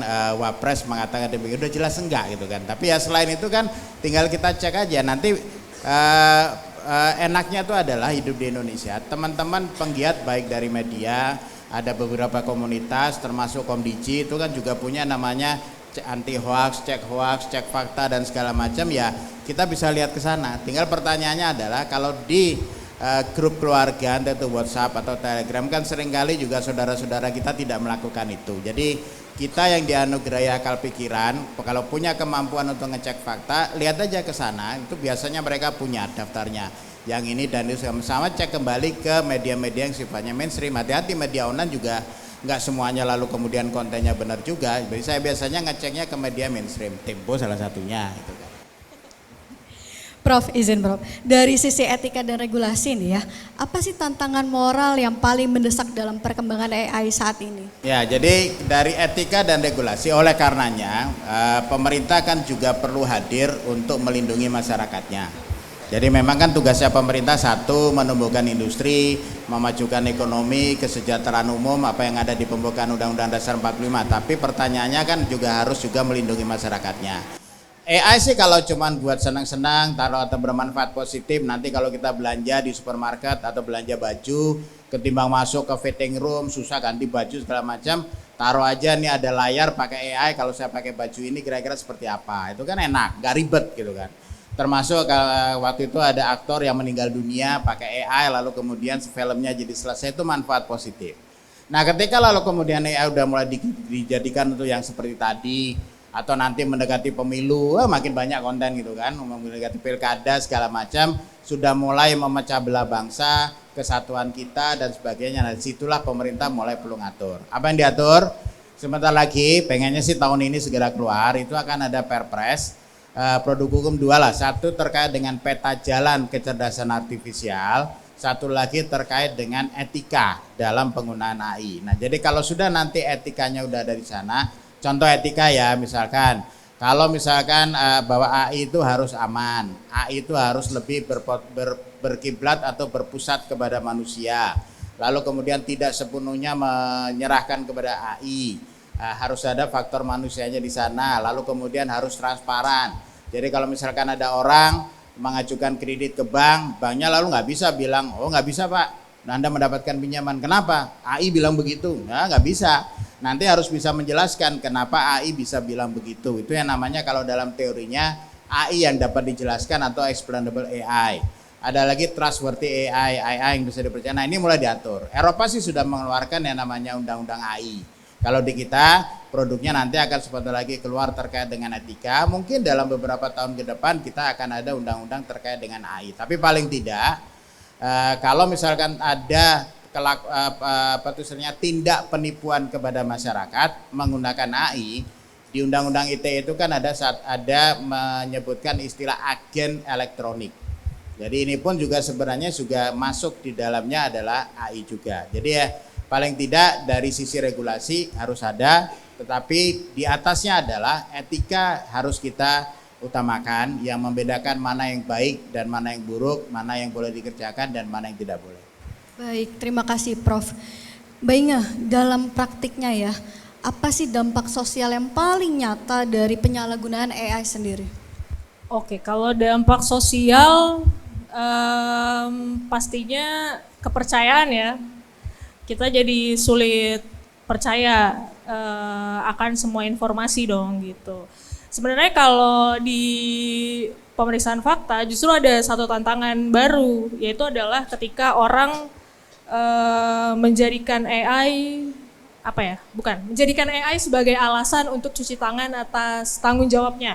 Misalnya dia salah ngomong atau apa terus terpublish gitu, dia bisa bilang kalau itu buatan AI gitu. Nah itu cukup challenging sih buat media gitu, karena kan kami selain menggunakan tools untuk mengecek konten, itu juga tetap perlu ada konfirmasi langsung ke orangnya. Ketika tools menyatakan bahwa itu asli tapi orangnya dikonfirmasi bilang nggak pernah ngomong gitu dan itu buatan AI, itu sulit juga tuh untuk kita memutuskan label yang cocok untuk ditempelkan di artikelnya ini apa gitu. Itu sih tantangan yang sekarang sih. Apalagi yang tadi dibilang ya, kalau misalnya konten buatan AI dan deepfake itu semakin mulus gitu kan. Gitu. Itu ya Mbak, betul. Saya mau bergeser ke Pak Dian. Pak Dian, apa yang harus kira-kira Indonesia terutama untuk generasi muda saat ini untuk tidak hanya jadi pengguna ya, tapi juga jadi pencipta teknologi nih Pak, kira-kira? Pertama-tama saya turut prihatin sama kerjaan Mbak Inge. Karena Terima kasih, harus Pak. ngeliatin begitu banyak, makin jago kan kontennya berapa banyak. Tapi tadi yang disampaikan Prof Yudo itu adalah basisnya ya teman-teman semua, adik-adik semuanya. Kalau ada konten yang terlalu wow, terlalu mengagetkan, langkah pertama bukannya wow tapi nggak percaya. Itu udah rule of thumb yang beliau katakan. Karena semua teknik nantinya itu akan semakin baik. Apa yang harus kita lakukan? Kenapa kita gampang sekali menyebarkan konten? Kenapa kita tidak punya critical thinking yang tadi Prof bilang? Karena salah satunya yang dilakukan oleh Jam'iyah di sini udah benar, yaitu tidak menggunakan handphone pada saat belajar. Kenapa? Karena para pencipta teknologi ini di Silicon Valley, dia meminta anaknya untuk tidak menggunakan handphone sampai usia minimum 15 tahun. Sebab mereka yang tidak menggunakan handphone bisa create handphone. Kenapa? Karena dulu zaman saya yang namanya konten itu tidak, perpisahannya itu antara satu gambar, antar frame-nya itu panjang loh. Makanya film zaman saya bagi kalian membosankan. Lalu hadirlah yang namanya SpongeBob yang potongannya itu luar biasa, tek tek tek tek. Apa yang terjadi? Ketika gambar cepat sekali, maka otak tidak bisa critical thinking. Jadi set set set set nggak bisa pikir. Itu teknik hipnotis yang ditemukan oleh seorang ahli riset otak di Stanford, dan itu dipakai oleh Instagram dan Facebook untuk membuat kita candu. Jadi kalau kita pakai handphone 4 jam sehari, sudah pasti tidak punya critical thinking. Lebih dari 4 jam, nggak mungkin bisa. Nggak mungkin bisa karena otak kita itu terbiasa cepat. Tek, tek, tek, tek, tek. Terus kemudian kita bingung, kok hidup selesai begitu aja tapi nggak ada ide baru. Jadi langkah pertama, kurangi konsumsi konten, karena konten sekarang didesain untuk membuat kita nempel, dan seluruh algoritma AI itu dibuat untuk itu, untuk membuat kita candu, dan kita akan mengeluarkan hormon dan lain sebagainya di otak kita, dopamin, dan itu sudah diteliti. Jadi orang yang mengkonsumsi handphonenya lebih dari 4-5 jam sehari itu sama dengan orang yang menggunakan alkohol kalau dicek kimia di otaknya. Makanya para saintis di sana tidak mau anaknya pakai, karena anak saya nanti jadi bodoh nih. Jadi langkah pertama di Jam'iyah sudah benar dengan tidak sering menggunakan handphone agar critical thinking muncul. Sebab untuk bisa muncul perlu lahan. Lahannya apa? Lahannya adalah otak yang gak sibuk. Kalau otak kita sibuk bisa ada ide gak? Harus ada ruang, makanya orang suka bilang gini, aduh gue gak bisa mikir nih, pikirin gue penuh, gue mau keluar dulu, mau ngerokok dulu, mau bengong dulu, mau nonton dulu, karena pikiran penuh. Kalau pikiran penuh kita tidak akan punya ide. Dan anak-anak kita kalau gak punya ide, maka anak-anak kita akan jadi korban dari AI. Saya bisa janjikan bahwa orang bisa berdebat tentang AI begono begini, tapi yang pasti tahu gak? Setiap kali ada model AI baru, yang pasti hebat adalah kemampuannya menipu lebih hebat daripada model sebelumnya. Itu pasti itu, kemampuannya menipu. Pasti pernah dengar dong, ada orang di Belgia yang bunuh diri dari chatbot, pernah dengar nggak? Pernah dengar ada remaja yang bunuh diri di Amerika karena chatbot, 2 orang. Ada pengacara yang harus bayar denda tahun 2024, 50 juta, tahun 2025 100 juta, 3 orang pengacara didenda karena salah minta fakta ke ChatGPT, nggak punya Mbak Inge di sana yang ngecek faktanya, dan dia harus bayar 150 juta waktu lawan Walmart. Jadi teman-teman semua, kenapa? Solusinya adalah pertama, ketahui cara AI berpikir. AI berpikir itu pakai ilmu yang namanya nebak, next token prediction, bahasa kerennya begitu. Tapi artinya dia tuh nggak tahu apapun nextnya nggak tahu, dia nebak berdasarkan pelatihan yang tadi Prof Yudo sampaikan. Jadi apapun yang muncul di kita itu tebakan tuh. Dia nggak tahu intinya tuh nggak tahu. Karena itu tebakan kadang benar. Jadi sampai kapanpun AI tidak ada yang 100% benar, tidak ada. Kalau fakta harus dicek ulang, makanya ada solusi yang disebut human in the loop. Jadi kita harus cek, harus bagian fakta checking itu akan selalu ada. Tapi kalau mencari sumber informasi, AI itu sangat hebat. Yang seperti Prof Yudo sampaikan tadi, itu riset, belajar, kita bisa belajar dari sana. Kira-kira begitu. Baik Pak Dian, memang kita ya kalau jangan asal apa-apa berarti nanya ke AI ya Pak, bagaimana jawaban dari soal ini. Enggak ya, berarti memang belum tentu jawaban yang kita tanyakan itu benar. Itulah kenapa pentingnya kita tabayun, seperti itu. Saya mau bergeser ke Mbak Inga. Mbak Inga, di era AI yang memproduksi informasi yang begitu cepat saat ini, bagaimana sih agar generasi muda kita ini menjaga literasi digital dan juga integritas berpikir? Bagaimana Mbak Inga? Bagaimana generasi muda kita saat ini agar bisa menjaga literasi digital dan juga integritas untuk berpikir? Oke. Supaya tidak mudah terkecoh. Betul sekali. Sebenarnya sesimpel menerapkan critical thinking sih. Jadi apa yang beredar informasi yang beredar di dunia maya, di internet lah ya, itu jangan langsung percaya, meskipun itu mungkin dikirimkan atau dibagikan oleh orang yang paling kalian percaya sekalipun gitu, karena bisa jadi orang itu yang terkecoh dan kalian ikutan terkecoh gitu ya. Jadi menerapkan critical thinking gimana caranya itu tadi, minimal tidak selalu langsung percaya pada informasi yang beredar di internet, kemudian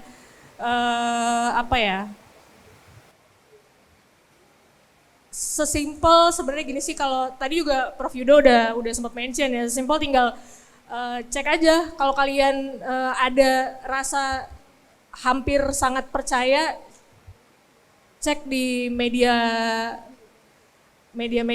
kredibel ya. Googling aja, simple googling klaimnya itu apa. Kalau memang itu hanya beredar di media sosial, ya patut dicurigai itu belum benar ya. Bisa jadi belum benar karena mungkin media masih ada yang sedang dalam proses pengecekan dan lain sebagainya gitu. Jadi tahan dulu untuk share gitu. Jadi memang kalau di Tempo bilangnya saring sebelum sharing. Jadi dari kitanya dulu yang ada upaya menyaring itu tadi ya, melalui step-step itu. Jadi jangan langsung bergerak berdasarkan perasaan lah gitu. Gitu sih. Baik, terima kasih banyak Mbak Inga. Prof Yudo, saya mau bertanya, Prof, bagaimana sih pesantren dan lembaga pendidikan saat ini ya agar dapat berperan menyiapkan generasi yang cerdas, teknologi dan kuat secara moral. Jadi nggak cuma bisa tahu cara menggunakan AI tapi ada bentengnya ini, Prof. Bagaimana, Prof? Oke, ada petuah mengatakan ilmu tanpa agama itu lumpuh, agama tanpa ilmu itu buta. Kalian yang di sini, adik-adikku, anak-anakku, santriwan dan santriwati belajar 2 AI. 1 AI-nya agama Islam. Yang kedua AI-nya adalah akal imitasi atau artificial intelligence. Kombinasikan kedua hal itu. Jadi artinya gunakan akal pikiran tetapi juga gunakan teknologi. Dulu pada waktu kalkulator lahir, banyak yang mengatakan wah kalkulator bisa menggantikan kemampuan berhitung kita. Iya, kalau memang Anda semuanya bergantung pada kalkulator, lama-lama kemampuan berhitung kita juga berkurang. Dulu pada saat komputer lahir, banyak mengatakan wah komputer ini akan menggantikan mesin ketik dan segala macam, lapangan pekerjaan hilang dan sebagainya. Tapi pertanyaannya kan kita beradaptasi terhadap teknologi itu. Jadi sama hadirnya AI, jangan lalu kemudian membuat kita berkurang kecerdasannya, apalagi minder dan sebagainya, atau malah menjadikan AI sebagai teman chat.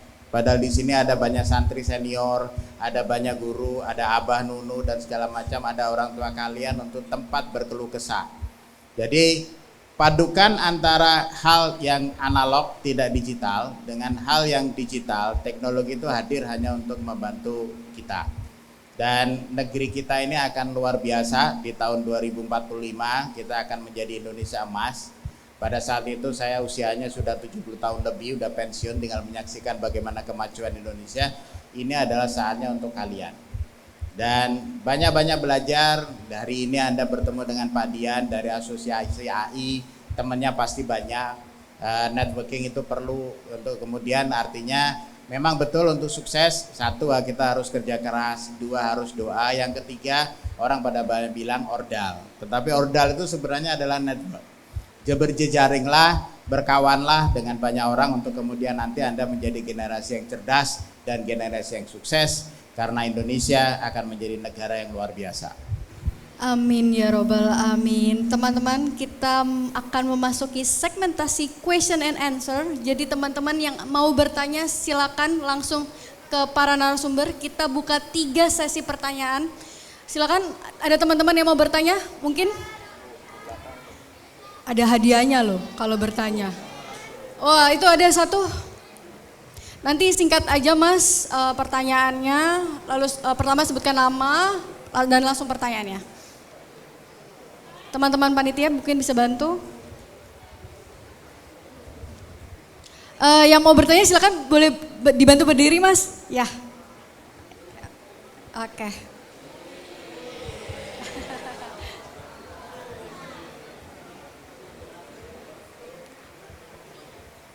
Oh, Mas yang ini. Saya kira yang ini. Nanti Mas yang kedua ya. Nah, nanti yang kedua. Saya salah lihat ternyata. Silakan Mas. Bismillahirrahmanirrahim. Assalamualaikum warahmatullahi wabarakatuh. Waalaikumsalam warahmatullahi wabarakatuh. Perkenalkan, nama saya Gereka Saputra, kelas 3 MA Madrasah Aliyah. Kan munculnya AI sekarang kan di zaman digital kan terhadap generasi Gen Z atau Gen Alpha kan. Itu sangat mempengaruhi. Nah, itu berapa persen AI mempengaruhi pola pikir kritis terhadap santri atau pelajar? Yang kedua, jika berpengaruh tinggi, bagaimana cara kita semua mengatasi agar pelajar santri dapat menyetarakan berpikir kritis dalam menggunakan AI? Jadi setara dia menggunakan AI dengan pikiran dia sendiri. Karena kita sering lihat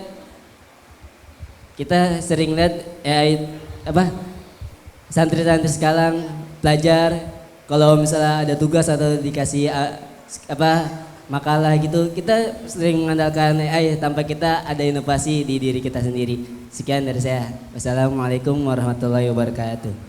Waalaikumsalam. Saya mau minta jawaban singkat dari Prof Yudo dulu. Silakan Prof. Oke.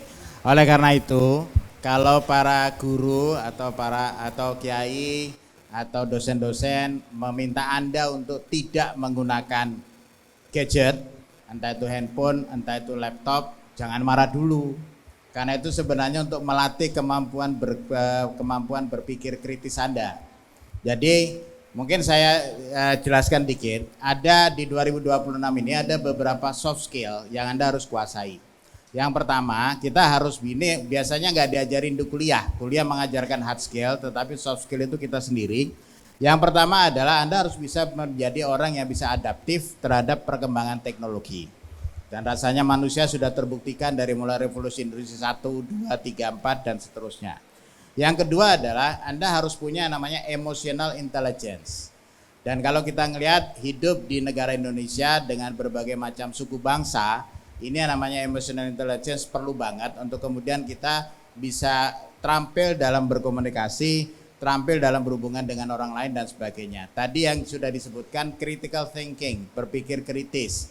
Lalu kemudian yang berikutnya adalah bagaimana bisa berkolaborasi, bagaimana bisa berkomunikasi, bagaimana bisa berempati, bagaimana bisa resilience terhadap segala situasi yang ada di kita.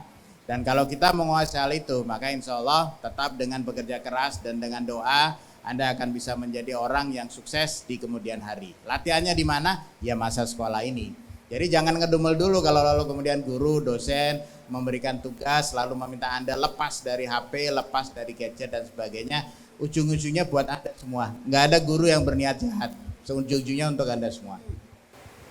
Terima kasih banyak Prof. Pak Dian boleh singkat saja untuk menjawab pertanyaan rekan tadi. Jika misalnya kalian punya sahabat yang selalu berbohong, kalian akan minta saran dia nggak? Jadi misalnya dia bicara dalam 1 jam, dia akan bohong 1 kata atau 2 kalimat, kalian akan minta ke dia atau ke orang lain? Mungkin kita dengarkan, tapi kita tahu bahwa teman kita yang ini suka bohong. Ada dong teman kita yang kayak gitu, ada kan? Kenceng amat, banyak amat yang kayak gitu. Ada banyak. Nah, salah satu teman kita yang suka bohong namanya AI. Pasti dia bohong, ingat ya. Itu jadi bosnya Google bilang berbohong bukan kesalahan, berbohong adalah fitur AI. Fitur loh, fitur itu. Jadi sampai kapanpun kalau masih menggunakan next token prediction ini, AI itu pasti ada bohongnya. Jadi gini, waktu kita pegang AI, nanya dalam hati, ini temanku yang pinter tapi tukang bohong nih. Di hati ya terus gitu, ini temanku yang pinter tapi tukang bohong nih. Ketika itu tahu, kita ngeri dong kalau kita ditipu sama dia gimana. Jadi selalu ada itu di hati kita. Itu aja mungkin dari saya. Oke, Mbak Inga singkat saja untuk menjawab pertanyaan tadi.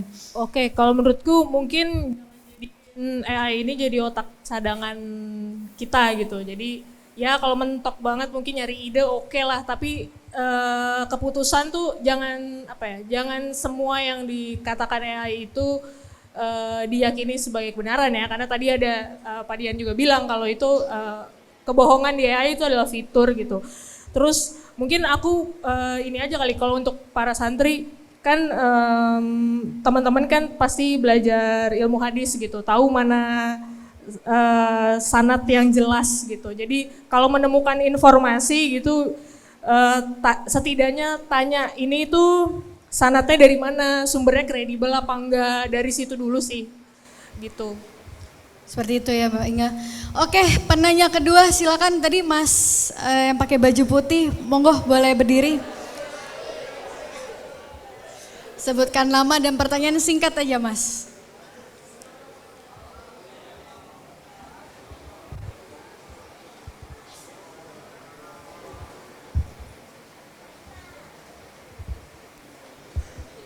Assalamualaikum warahmatullahi wabarakatuh. Waalaikumsalam. Perkenalkan, nama saya Biologi Fatin, kelas 6 Salaf.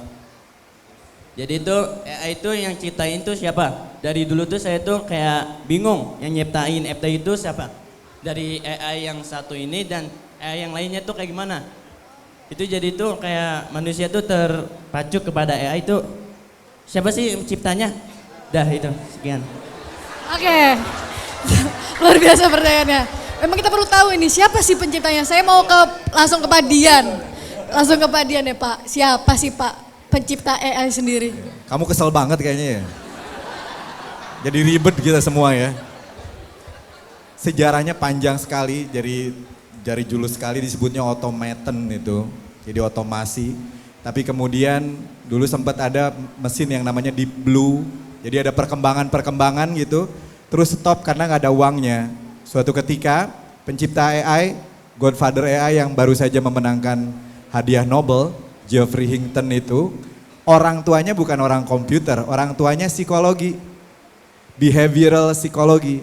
Jadi Geoffrey Hinton ini menciptakan transformer itu untuk menebak. Jadi memang sistemnya menebak karena mamahnya bilang itu yang namanya gagak adalah binatang yang bisa pasang puzzle tanpa diajarin. Menarik kan?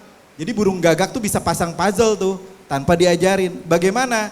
Dengan nyoba pasang, enggak, dengan cara seperti itu. Kemudian dulu yang namanya komputer itu berbasis database. Jadi lihat database, tampilkan, lihat database, tampilkan. Tapi proses ini jadinya enggak kreatif. Lalu AI sekarang tidak dikasih database seperti itu. Dia membaca, kemudian membuat kebiasaan dan tadi tuh. Dia nebak, jadi belajarnya nebak. AI ini diajarkan bukan dengan kamu begini. Belajarnya AI itu nebak. Dia nebak jutaan kali, kalau benar dikasih nilai. Kalau benar kasih nilai, maka disimpan kebiasaan benarnya.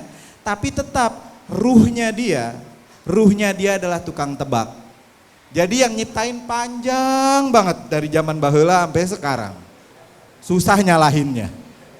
Jadi nambah terus pinternya itu. Ada mesin learning dan lain sebagainya banyak. Prof Yudo lebih tahu pasti. Singkat aja Prof, silakan Prof.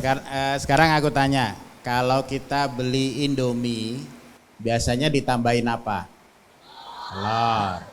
Selain ditambahin telur, biasanya ditambahin saus.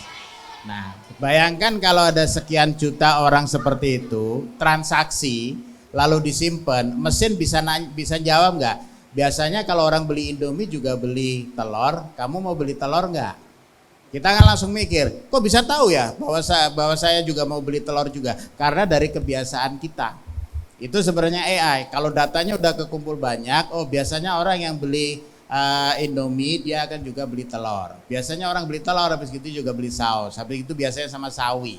Karena kebiasaan orang melakukan hal itu. Jadi ketika lalu kemudian kebiasaan ini terkumpul, jadilah lalu kemudian mesin bisa baca. Kalau orang beli ini biasanya beli itu. Sekarang aku coba tantang Mbak Faza ya. Lanjutin kalimat saya. Pada suatu hari ada seekor kancil. Kancil sedang berjalan di sawah. Dia mencari makan. Itu sebenarnya gen AI.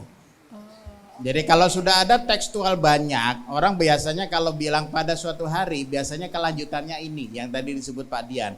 Tokennya itu apa? Belum tentu benar, tapi beberapa orang menjawab itu. Makanya kalau lalu kemudian ada mendapat jawaban dari AI, cek dulu, jangan-jangan lagi halusinasi. Halusinasi itu artinya orang biasanya jawab gitu, makanya dia menjawab itu. Nah bayangkan kalau kebiasaan orang menjawab itu dari sekian juta halaman web yang ada di internet. Jadilah dia seakan-akan benar, padahal sebenarnya belum tentu benar. Baik Prof, terima kasih banyak. Karena para santri sudah bertanya, saya mau ke para santriwati, silakan. Ayo berdiri, yang mau bertanya duluan, berdiri. Siapa dulu? Nah itu. Teman-teman panitia silakan. Kakaknya sudah menyiapkan di buku pertanyaannya. Silakan Kak, singkat aja ya pertanyaannya ya. Sebutkan nama dan langsung pertanyaannya. Perkenalkan, nama saya Nurul Iklima dari kelas 12. Misalkan penipuan, yang ditipu itu kan pasti lebih bodoh daripada yang ditipu. Nah terus dari video tadi bisa kita saring mana yang asli dan mana yang palsu. Pertanyaannya, kemungkinan warga Indonesia lebih percaya lebih percaya AI lebih banyak atau lebih sedikit dari melihat video yang tadi kita lihat. Oke. Makasih. Terima kasih banyak. Aku mau ke Mbak Inga. Boleh Mbak Inga dijawab pertanyaan kakak tadi? Nggak ada data resminya ya aku ya. Tapi kalau berdasarkan konten yang kita periksa dan berdasarkan data Indonesia Fraud itu, kita memang masih ada gap antara orang yang bisa memahami dan bisa membedakan dengan yang belum bisa gitu. Karena kalau dilihat di kerja-kerja pemeriksaan fakta, konten berbasis AI dan deepfake itu didominasi konten-konten yang menggiring kepada misalnya bagi-bagi bansos, giveaway, itu menyasar yang dan itu sangat mudah dikecoh itu adalah yang memang tidak paham gitu. Jadi kalau misalnya ditanya lebih banyak yang mana, kalau melihat dari data korban sekilas ya dari konten-konten itu, karena banyak yang like, banyak yang nge-share, dan banyak yang komen percaya, kapan saya bisa dapat juga, gimana caranya, bahkan bisa terjebak masuk ke dalam link dan memberikan data diri yang ujung-ujungnya kena phishing, ya tadi ya penipuan digital, itu memang masih banyak yang mudah terkecoh gitu. Memang kita masih punya gap yang jauh ya Prof ya, untuk literasi digital ini. Prof Yudo sendiri ada tambahan? Pak Dian ada tambahan lagi? Udah cukup. Itu teman-teman tepuk tangan dulu untuk kita semua. Luar biasa sekali. Karena waktunya kita tidak cukup ya, kita sudah mau berbuka juga. Kita akan memasuki segmentasi yang terakhir. Kita akan mendengarkan closing statement dari para narasumber kita. Boleh Prof Yudo closing statementnya? Adik-adikku sekalian, anak-anakku yang saya cintai. apa yang terjadi di Indonesia saat ini, e-commerce begitu banyak, ada online ride sharing, Anda bisa beli lewat online segala macam, dan memberikan manfaat ekonomi bagi banyak pihak, itu masih belum ada apa-apanya. Kenapa saya bilang begitu? Karena 50% pengguna internet di Indonesia itu masih terkonsentrasi di Pulau Jawa dan Pulau Sumatera. Kalimantan masih banyak yang belum terkoneksi, hanya di kota-kota besar. Sulawesi juga demikian, Lombok, NTB, NTT, belum lagi sampai di Papua. Jadi 2045 Indonesia itu akan menjadi negara dengan ekonomi internet kelima terbesar di dunia. Pertanyaannya sekarang adalah, apakah Anda semuanya, ini masanya kalian loh ya, apakah Anda hanya akan menjadi penonton, ngeliatin teknologi begitu majunya, atau Anda mau menjadi pemain? Nah, kalau Anda menjadi pemain, berarti saatnya dari sekarang kuatkan agama Anda, pelajari teknologi, pelajari keilmuan untuk kemudian menjadi manusia yang lebih lengkap, sehingga lalu kemudian bisa memberikan manfaat kepada seluruh umat manusia, khususnya Indonesia. Dan jangan lupa nanti kalau sudah menjadi orang sukses, pesantren Anda yang melahirkan Anda harus ingat, kembalilah ke sini, sungkem sama kiai dan sebagainya, bangun kembali institusi-institusi yang membangun kalian semuanya. Baik, luar biasa, tepuk tangan untuk Prof. Yudo. Selanjutnya Pak Dian untuk closing statement hari ini. Bulan Februari tahun 2026 ada lomba startup hackathon di Amerika dan pemenangnya bukan jurusan IT. Pemenangnya ada 4 orang, pertama dokter, kedua pengacara, yang ketiga adalah musisi, yang keempat adalah pekerja jalanan. Dengan menggunakan AI, sekarang apapun jurusan Anda bisa membuat aplikasi Anda sendiri tanpa bahasa pemrograman yang sulit. Cukup pakai bahasa Indonesia atau bahasa Inggris. Jadi, seperti tadi Prof. Yudo sampaikan, sekarang adalah zamannya. Kalian bisa sendiri. Dulu yang namanya unicorn itu harus lama. Tokopedia untuk jadi Tokopedia omsetnya 1 billion US dollar, 14 triliun, 15 triliun dalam jangka berapa waktu, dan jumlah karyawannya adalah ribuan. Hari ini unicorn itu karyawannya 1 yang bikinnya aja. Dan itu sudah terjadi. Ada yang bikin Open Cloud atau siapa, dia dibeli oleh OpenAI, berapa billion US dollar, 1 orang. Jadi kalian ada di zaman ketika privilege tidak membuat seseorang sukses, itu bukan privilege aja. Tapi keinginan, penasaran, curiosity, critical thinking, dan semangat untuk menciptakan sesuatu. Apalagi kita di sini juga belajar agama, sehingga kita bisa menyebarkan sesuatu yang baik dengan itu. Itu aja dari saya, terima kasih. Tepuk tangan yang meriah untuk Pak Dian. Selanjutnya Mbak Inga, silakan untuk closing statement hari ini. Oke, kalau menurutku kalau tadi mungkin kesannya terlalu banyak kejahatan di balik AI gitu. Sebenarnya pesanku kepada teman-teman santri dan santriwati di sini, jangan jadi menghindari, jangan jadi takut, tapi adaptif gitu.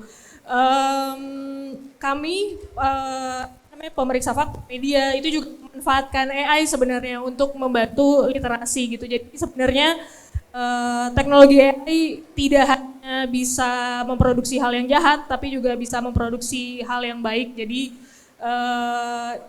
kita juga bisa counter hal-hal jahat yang diproduksi sama yang jahat menggunakan teknologi AI dengan AI yang baik gitu. Itu aja sih. Tepuk tangan untuk Mbak Inga. Itu dia tentang diskusi hari ini. Saya ingin memberikan simpulan tentang diskusi kita hari ini. Hari ini kita nggak cuma belajar tentang AI ya, tapi ada satu hal penting yang kita pelajari. AI mungkin bisa meniru kecerdasan manusia. Itu kenapa yang disebut kecerdasan buatan gitu ya. Tapi ada satu hal yang AI tidak bisa lakukan. Apa itu? Yaitu AI tidak bisa meniru akhlak manusia. Tidak bisa.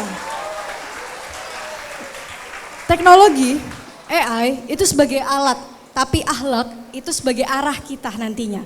Semoga kita semua nanti, semoga kita bisa melahirkan ya pemikiran-pemikiran atau pemahaman-pemahaman bahwasanya generasi kita saat ini agar lebih melek digital, tidak juga menjadi penjaga yang hanya menjaga aja, hanya termakan hoax, tapi kita bisa menjaga kejujuran dan kebenaran di ruang digital. Tepuk tangan untuk kita semua. Saya mau mengucapkan terima kasih ke Prof. Yudo atas waktunya, Pak Dian Sudiana terima kasih banyak, dan Mbak Inga Clara atas waktunya. Saya Faza Alia pamit undur diri. Wassalamualaikum warahmatullahi wabarakatuh. Warahmatullahi wabarakatuh.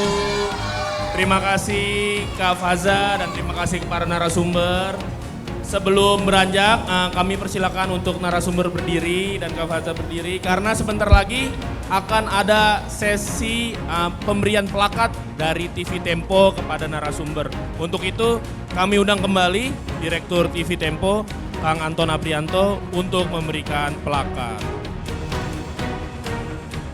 Plakat yang pertama boleh diberikan kepada Prof. Yudo dari Kang Anton.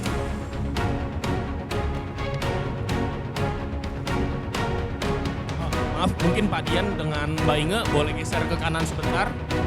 Ya, biar Prof dan Kang Anton bisa di tengah. Oke, siap. Lihat ke kamera. 3, 2, 1. Sekali lagi 3, 2, 1. Terima kasih. Terima kasih Prof. Selanjutnya kepada Pak Dian.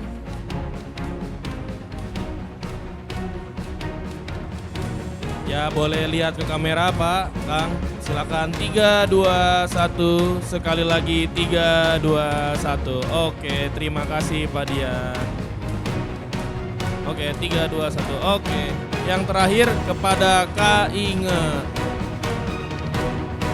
Oke. Boleh lihat ke kamera 3, 2, 1. 3, 2, 1. Oke, boleh foto bersama semua narasumber. Oke, dan ini dengan moderator juga, boleh foto berlima. Oke, agak ke tengah, ya. Geser ke mana? Ya, rapat lagi. Oke, siap. 3, 2, 1. 3, 2, 1. Terima kasih teman-teman. Akhirnya kita sudah di penghujung acara, tapi masih ada satu lagi ya Novel ya? Masih ada satu lagi Bang. Jadi info untuk tadi 3 orang penanya boleh ketemu Kak Dewi nanti ya. Nanti akan dapat hadiah. Kalau nggak salah Haji Furoda ya Novel ya? Masya Allah. Nah, kita ada 6 hadiah, sisa 3 lagi. Biar menyesuaikan waktu karena sebentar lagi berbuka, kita langsung panggil 3 orang untuk maju ke depan. Betul. Novel boleh teman-temannya diajak siapa yang bersedia 3 orang. Ya, yang bersedia silakan angkat tangan semua ya. Berdiri dong, berdiri. Yang bersedia? Yang bersedia silakan. Ya, 1 silakan masuk. Santri putri, silakan dia berdiri. Yang bersedia. Ada dari Ikhwannya sudah 1, dari Uktinya 1 boleh. Ya, para santri putri yang bersedia untuk berdiri. Ayo, ya. ada yang bersedia. 2, 1 lagi. Putri, 1 lagi kali Bang. 1 lagi Putri. 1 lagi Putri. 1 lagi udah Putri. 2. Iya. Ya, silakan berdiri, maju, Ya. maju. Ayo maju. Ikhwannya boleh di sebelah Ikhwannya sini. boleh sini. Buktinya boleh di sebelah sini. Silakan, naik aja ke panggung. Naik aja ke panggung. Oke, silakan. Namanya siapa? Oke, namanya? Paling ini namanya siapa? Vaneta. Oke, kalian bertiga ini kita di depan. Kita akan bermain yang namanya detektif deepfake. Jadi setelah permainan ini dimulai akan dimunculkan video-video. Dan kalian bertiga harus bekerja sama untuk menilai video ini asli atau akal imitasi. Gimana? Mengerti? Siap? Pak Haji siap? Jidan siap? Oke, Kak Dewi, boleh ditanya, dibaca dulu. Silakan dibaca dulu, teman-teman dibaca dulu. Kalau sudah paham. Oke. Gimana? Aman ya? Gampang kok ini. Oke, selanjutnya, next. Oke, ini cara bermainnya. Nanti akan ada clue-nya, kalian boleh bekerja sama untuk menentukan gambar ini asli atau bukan. Oke, udah siap ya semuanya ya? Oke, kita main Kak Dewi. Silakan.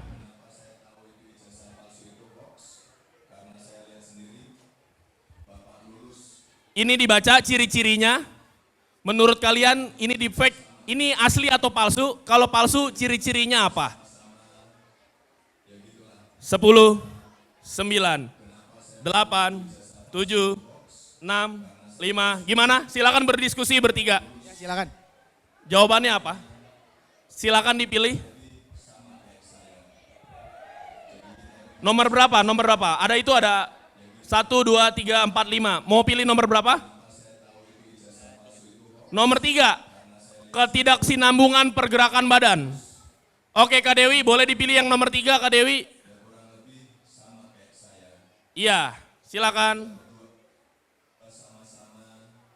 Benar ternyata, ketidaksinambungan pergerakan badan. Kasih tepuk tangan dulu semuanya. Oke, siap. Selanjutnya mulai Kak Dewi.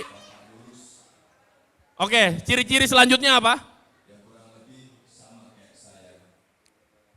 Nomor berapa? Nomor 2. Detil pipi dan kepala yang kabur. Silakan Kak Dewi.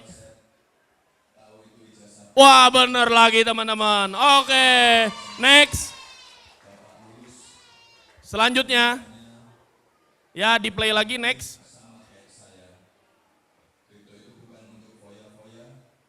Selanjutnya. Oke. Oke, next lagi. Ya, betul. Ya, next lagi Kak Dewi. Oke, yang ini gimana?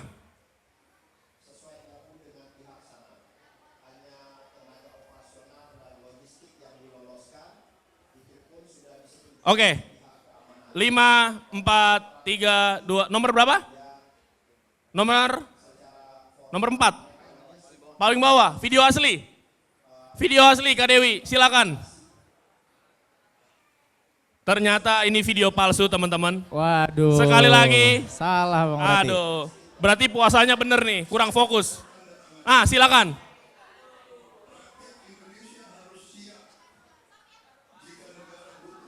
Lima, 4, 3, 2, 1. Nomor berapa? Nomor berapa? Nomor berapa? Paling bawah. Ini video asli. Oke, silakan dicek. Di-tag. Ternyata ini video palsu teman-teman. Salah lagi Bang Billy. Aduh. Oke, lagi Kak Dewi. Kamu berhasil menjawab 3 dari 5 pertanyaan. Tepuk tangan. Kamu sudah mulai memahami cara membedakan video asli dan palsu. Tidak apa-apa. Berarti membuktikan emang teman-teman dari pesantren Jamiah Islamiyah ini jarang buka HP. Benar. Karena kalau sering buka HP pasti skornya 100 nih. Karena seringan main HP. Oke teman-teman, ini hadiahnya ada. Langsung aja kita kasih.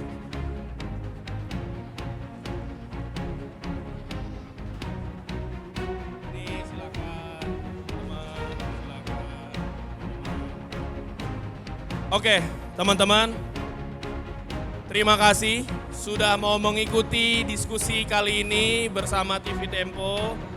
Kami juga berterima kasih kepada narasumber yang sudah mengisi diskusi dan kepada Abah Kiai yang sudah mengizinkan kami untuk datang ke tempat ini. Dan saya Billy Piri. Saya Noval Arabani. Kami pamit undur diri. Wassalamualaikum warahmatullahi wabarakatuh.